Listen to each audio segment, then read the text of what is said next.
حضرت مولانا شبیر احمد عثمانی صاحب کے بیانات سننے کے لیے ابھی مولانا صاحب کے یوٹیوب چینل مفتی شبیر احمد آفیشل کو سبسکرائب کریں۔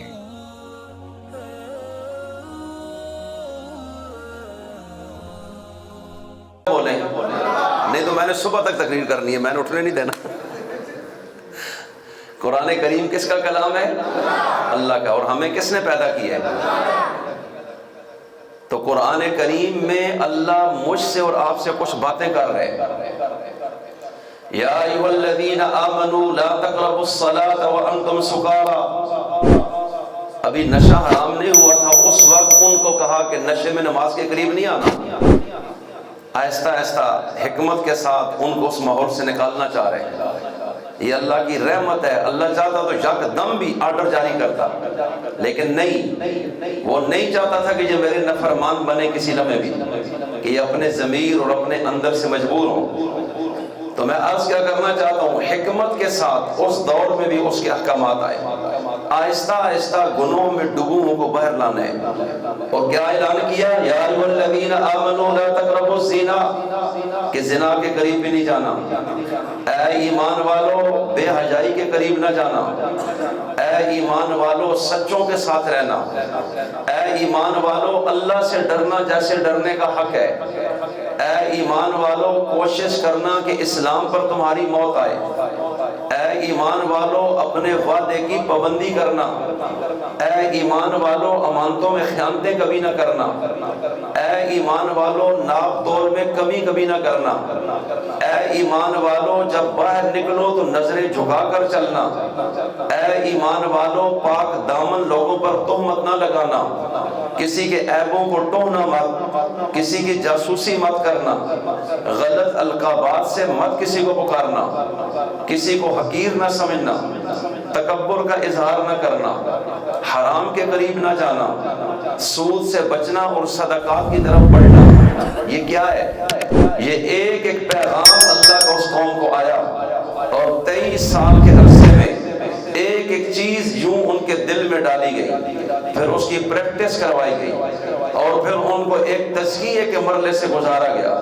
اور کائنات کی سب سے عظیم خانقاہ کے جو مربی ہیں، میرے اور آپ کے عظیم رسول، ان کی تربیت گاہ سے یہ لوگ گزرے، اور دیکھتے دیکھتے یہ اللہ کے احکامات ان کے وجود کا حصہ بن گئے۔ ان کی آنکھیں پاک ہو گئیں، ان کے کان پاک ہو گئے، ان کی زبانیں پاک ہو گئیں، ان کے دل پاک ہو گئے، ان کے قدم اور ان کی سوچ، ان کی نیت، ان کی خلوت، جلوت، سفر، حضر، ان کی انفرادی زندگی، اجتماعی زندگی، ہر جگہ پاکیزگی نے اپنے ڈیرے ڈال دیے۔ اللہ تعالیٰ نے قرآن کریم میں انہی لوگوں کو جن کے متعلق پہلے فرمایا تھا من قبل لفی ضلال مبین، وہ بہت کھلے گمراہ لوگ تھے، ان میں کوئی ہدایت کوئی نہیں تھی، اور پھر ان کے بارے میں فرمایا اولئک هم المہتدون، اب یہ سارے ہدایت یافتہ ہو چکے ہیں۔ پھر ان کے بارے میں فرمایا اولئک هم الفائزون، یہ تو کامیاب ہو گئے ہیں۔ اولئک هم المفلحون، یہ تو فلاح پا گئے ہیں۔ اولئک کتب فی قلوبہم الایمان، ان کے دلوں میں تو ایمان نے ڈیرے ڈال لیے ہیں۔ اولئک هم الراشدون، یہ رشد و ہدایت کے مینارے بن چکے ہیں۔ اولئک هم الصادقون، یہ تو سارے سچے ہو گئے، جھوٹ ان کی زندگی سے نکل گئے۔ اولئک هم المتقون، یہ سارے پرہیزگار بن گئے ہیں۔ یہ قرآن کریم ان کا ذکر کرتا چلا جا رہا ہے جن کے متعلق پہلے اس کا نظریہ اور تھا، اور اس کتاب کو سننے کے بعد، پڑھنے کے بعد، سمجھنے کے بعد، سیکھنے کے بعد، اور اس پر عمل کرنے کے بعد سر سے پاؤں تک وہ مکمل چینج ہو گئے، اور دلوں کا حال اللہ کے علاوہ جانتا کوئی نہیں، اس سے بہتر نتیجہ کوئی نہیں سنا سکتا، اور اسے دھوکہ کوئی نہیں دے سکتا۔ اس لیے اس نے ان کے دماغوں کو پڑھا، ان کے دلوں کو پڑھا، ان کی نیتوں کو پڑھا، ان کی سوچوں کو پڑھا۔ اس نے ان کے ماحول کو دیکھنے کے بعد اس قرآن میں پھر فیصلہ سنا دیا کہ یہ جو لوگ پہلے تھے اب یہ ایسے نہیں رہے۔ اولئک حزب اللہ، اب نبی کے جتنے صحابہ ہیں یہ سارے کے سارے اللہ کی فوج بن چکی ہے. زور سے کہو کیا بن چکی ہے؟ اور اللہ نے یہ دین صرف کتاب کی حد تک نہیں نازل کیا. اللہ چاہتا تھا یہ دین دنیا کے ایوانوں میں قانون بن کر سامنے آئے, یہ دنیا کے ہر مقام پر ایک غالب حیثیت میں دیکھا جائے, عدالتوں میں, بازاروں میں اور گلی چوراہوں میں, حتیٰ کہ تخت شاہی پر, ہر جگہ, میدان سیاست میں, میدان تجارت میں, میدان معیشت میں, ہر جگہ اس دین کا غلبہ ہو, اس قانون کی اجارہ داری ہو. اور ایک ایک فرد پر محنت کی اور اس طرح افراد تیار ہوتے ہوتے پورا معاشرہ تشکیل پا گیا. سب کی سوچ ایک ہو گئی, عقیدہ ایک ہو گیا, نظریہ ایک ہو گیا, منزل ایک ہو گئی, اور اکٹھے قربانی دیتے تھے, اکٹھے ہجرت کرتے تھے, میدانوں میں اتر جاتے تھے, اور آپس میں جتنی گروپ بندیاں زمانہ جاہلیت میں تھی وہ سارے بت اللہ کے قرآن نے توڑ کر رکھ دیے. اب ان کو کوئی توڑ نہیں سکتا تھا, ان میں کوئی گروپنگ نہیں کر سکتا تھا. وہ ایک مرکز کے ساتھ جڑے اور اس طرح وہ اپنے مشن پر, اپنے ٹارگٹ پر چلے. اور وہ کیا تھا؟ رب کی زمین پر رب کا نظام. اور پھر اس پیغمبر نے ان کی کردار سازی کے بعد, افراد سازی کے بعد ان کو اجتماعی اس وے پر چلایا اور اس موٹر وے پر چڑھا دیا کہ پھر آپ بھی نکلے میدانوں میں اور کفر سے آمنے سامنے دو بدو مقابلے ہوئے. ایک طرف دنیا نے دیکھا شیطان کے پجاری ہیں, ایک طرف رحمان کے پجاری ہیں, ایک طرف جھوٹ کو لاگو کرنے والے, ایک طرف سچ کی دنیا میں اجارہ داری قائم کرنے والے, ایک طرف اپنی ذات اور اپنے ٹہلکے کو دنیا میں جمانے والے, اور دوسری طرف اللہ کے قانون کو دنیا میں لاگو کرنے والے. یہ دو گروہ دنیا نے دیکھے جو 10 سال تک میدانوں میں ٹکراتے رہے, اور یہ ہمیشہ تھوڑے رہے اور مقابلے میں دشمن ہمیشہ زیادہ رہا. لیکن جب یہ بن گئے جیسے رب چاہتا تھا, ایک ایک شخص اللہ کی فوج کا سپاہی بنا, کسی کی زبان پہ جھوٹ نہیں رہا, آنکھوں میں غلط چیز نہیں رہی, کانوں میں بے حجائی نہیں رہی, ان کی نیتیں پاک ہو گئی.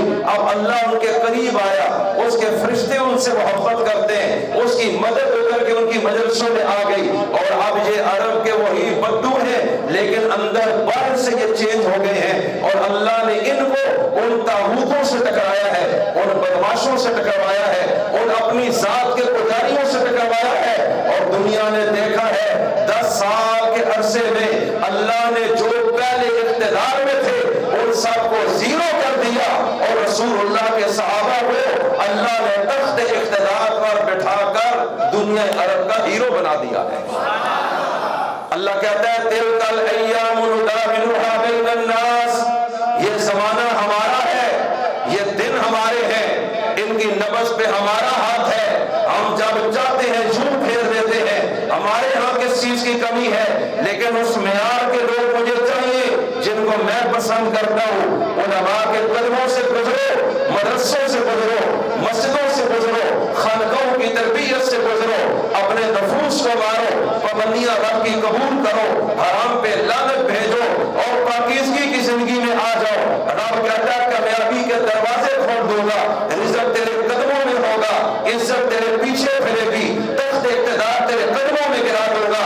اور اگر مجھے چھوڑ کر تو پیسے کے پیچھے پھرے گا, میں تجھے دنیا کا بندہ بنا کر تجھے ایمان سے بھی محروم کر دوں گا. رزق تیرے ساتھ نہیں آئے گا, یہ تو میری چیز ہے, میں جسے چاہوں گا عطا کروں گا. عزت تو میری چیز ہے, میں جسے چاہوں گا عطا کروں گا. مجھے چھوڑ کر تو خوشی کہاں تلاش کرنا چاہتا ہے؟ اگر اصل خوشی چاہیے, عزت چاہیے, رزق چاہیے, غلبہ چاہیے, بہادری چاہیے, دنیا میں چھا جانا ہے اور کچھ نام بنانا ہے اور آخرت میں کامیاب ہونا ہے, تو ایک راستہ ہے جو اللہ کا قرآن بتاتا ہے کہ ہم سب صرف اور صرف کس کی بندگی کرنے والے بن جائیں. اونچا بولو. بس قرآن کریم یہی بتانا چاہتا ہے. میں 10 گھنٹے کی تقریر کروں پھر بھی یہ خلاصہ ہے, 2 منٹ میں بند کروں, خلاصہ یہی ہے کہ اللہ ہمیں کچھ بنانا چاہتا ہے. قرآن کریم کی ایک آیت پہ غور کریں, قد افلح من زکاہا, اللہ کہتے ہیں جس نے اپنے نفس کو پاک کیا وہ تو کامیاب ہو گیا. مسئلہ تو سارا تیرے اندر گھسا ہوا ہے, اس کو کلیئر کر تو مسئلہ صاف ہے. آج ہم نماز بھی پڑھتے ہیں اور ہم فراڈیے بھی ہوتے ہیں, ہم چلے بھی لگاتے ہیں, بہنوں کے حق وراثت میں کھاتے ہیں, لمبی داڑیاں رکھتے ہیں, جھوٹ بھی بولتے ہیں. تو اس کا مطلب ہے پاکیزگی اندر کوئی نہیں آئی, چینجنگ کوئی نہیں آئی. حرام نظر آئے تو ہم بھاگتے ہیں. تو ہم نے جیسے دین سمجھا ہے وہ اصل دین نہیں, وہ صرف ایک نقشہ ہے. اصل تو جہاں سے چلتا ہے اور یہیں جا کے ختم ہوتا ہے. اس لیے میں پھر عرض کرنا چاہتا ہوں, میرے نبی نے اصحاب رسول کے دلوں پہ محنت کی ہے. پھر جب دل بدلا ہے تو انسان کی نظر بدل گئی ہے, اس کا ظاہر بدلا ہے, باطن بدلا ہے, ماحول بدلا ہے, سوچ بدلی ہے, انداز بدلے ہیں, عبادت کا طرز ہی جدا ہو گیا ہے. اس لیے سب سے بڑا مسئلہ کہ انسان جہاں سے کلیئر ہو جائے, اور اس کو بدلنے کے لیے اللہ نے قرآن اتارا ہے. اور چونکہ دلوں کو بدلنا تھا اس لیے قرآن مصطفیٰ کے دل پہ اتارا ہے.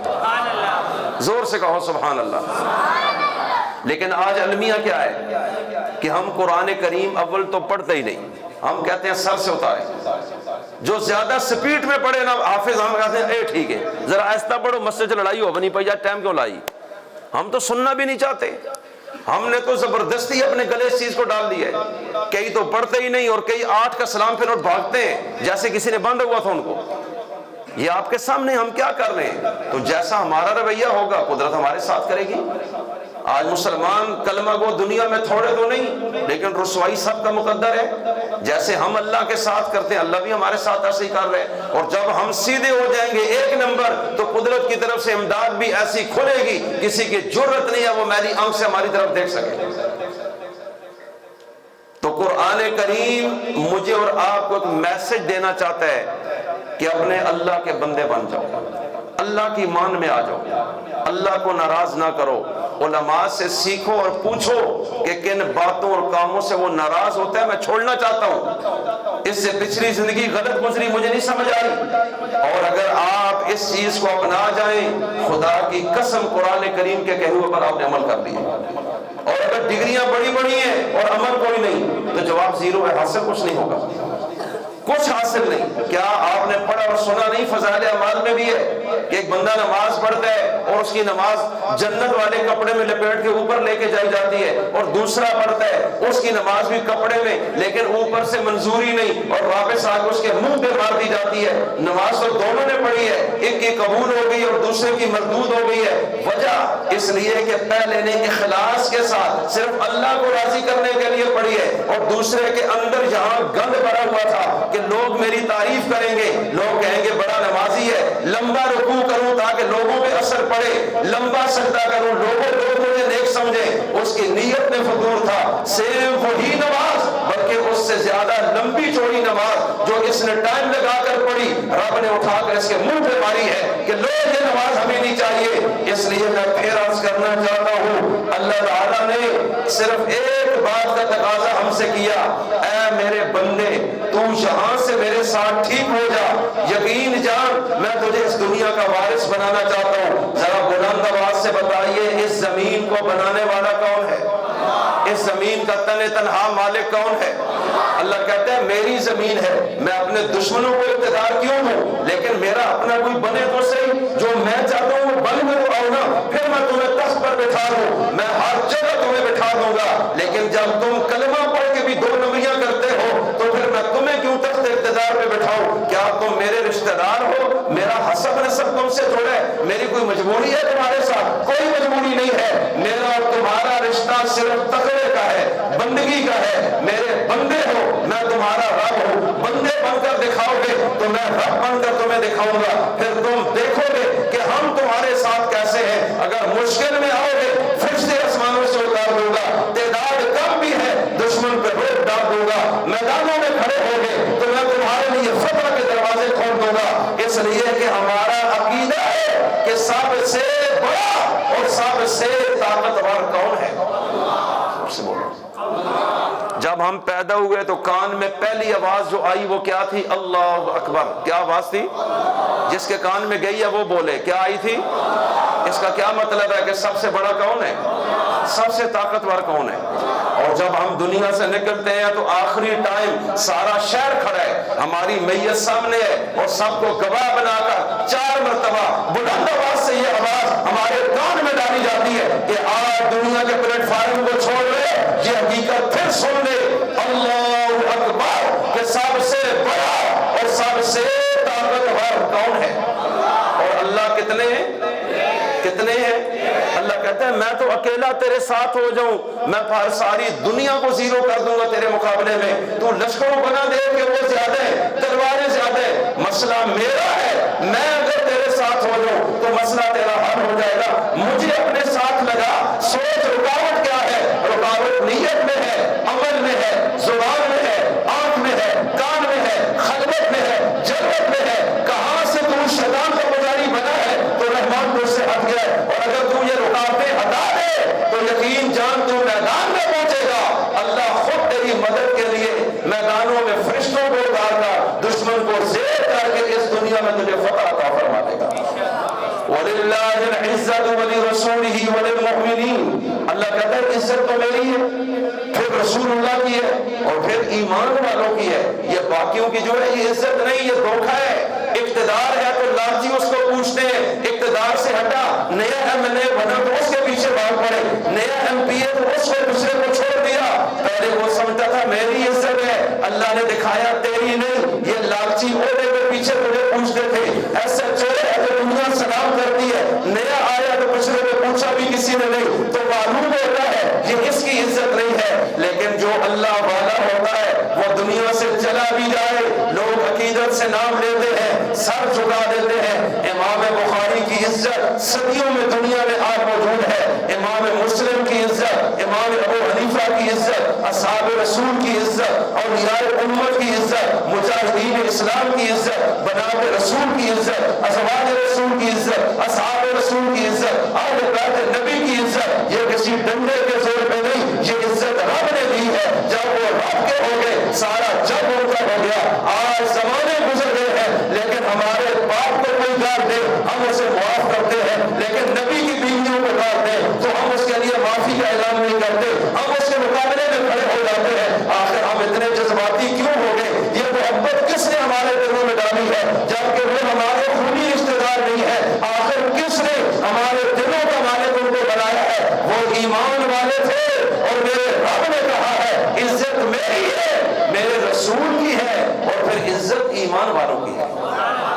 عزت دینے والا کون ہے؟ ہاتھ کھڑا کریں جو ذلیل ہونا چاہتا ہے کوئی جو عزت حاصل کرنا چاہتا ہے وہ ہاتھ کھڑا کرے، تو اس کا راستہ صرف یہی ہے اور کوئی راستہ نہیں۔ آپ ساری زمین کے مالک بن کے چودھری بن کے زمین نام کروائیں، عزت آپ کو نہیں ملے گی۔ یہ باتیں ہیں سارے لالچی 2 نمبر قسم کے لوگ آپ کے ارد گرد رہیں گے، آپ کہیں گے میری عزت، جب آپ مریں گے جائیداد اگلے کے نام جائے گی، وہ سارے لالچی اس کے پیچھے ہو جائیں گے، اور وہ بھی قیامت تک تھوک ہی چاٹتا ہے، ملتا اس کو بھی کچھ نہیں، کیونکہ کوئی کبھی اپنی جائیداد کسی لالچی کو نہیں دیتا۔ لیکن اس کے اندر ایک چیز ہے کہ وہ چمک کے پیچھے جا رہے ہیں۔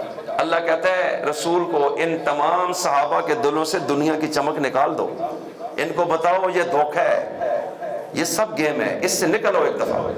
اور پھر اللہ نے مال ان کے ہاتھوں سے نکلوا دیا، جائیدادیں چھڑوا دی، مکان چھڑوا دی، جو عہدے تھے ان عہدوں سے بھی پیچھے ہٹایا، مکہ ہی چھڑوا دیا، مدینہ لے گئے، ایک ایک عہدہ چھین کر تنہا کر دیا کہ تمہارا تقیہ کسی پر نہ رہے، کہیں تمہارا یہ کہ میں یہ میرے پاس اور میں یوں نہیں، تعلق بھی اڑا دیے، جائیدادیں اڑا دی، مکان اڑا دیے، پیسے اڑا دیے، بزنس اڑا دیے، ایک اللہ کے توکل پہ نکلو، جانا کہاں ہے کچھ پتہ نہیں، کھانا کہاں سے ہے کچھ پتہ نہیں، رہنا کہاں ہے کچھ پتہ نہیں، بس جہاں وہ کہے گا چلنا ہے تو پھر نبی چلے وہ بھی چلے گئے ایک ایسے علاقے میں جہاں رشتہ داری کوئی نہیں ہے، تو جنہوں نے ہجرت کی ان سے سارا کچھ چھین لیا، اور جنہوں نے نصرت کی آدھا ان سے بھی چھوڑا دیا، اس لیے مہاجر کا مرتبہ زیادہ ہے۔ اور پھر جب یہ وہاں پہنچے نہ انہوں نے وفد کیا نہ یہ قدم پیچھے ہٹاتے ہیں۔ کیا تاریخ میں ایسے کی مثال ہے؟ جی ہاں، یہ نفوس کا تزکیہ ہے، دلوں کو پاک کیا جا رہا ہے، سوچوں کو بدلا جا رہا ہے، نظریے کو بدلا جا رہا ہے کہ پیسے سے نہیں ہوتا، جائیداد سے نہیں ہوتا، تعلق سے نہیں ہوتا، عہدے سے نہیں ہوتا، یہ وہ بت ہے جو کلمہ پڑھنے کے بعد تمہارے اندر چل رہے ہیں۔ دنیا یہ سمجھتی ہے کہ صحابہ نے جب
نازل کرنے لگے ہیں۔ مدد کرنے والا کون ہے؟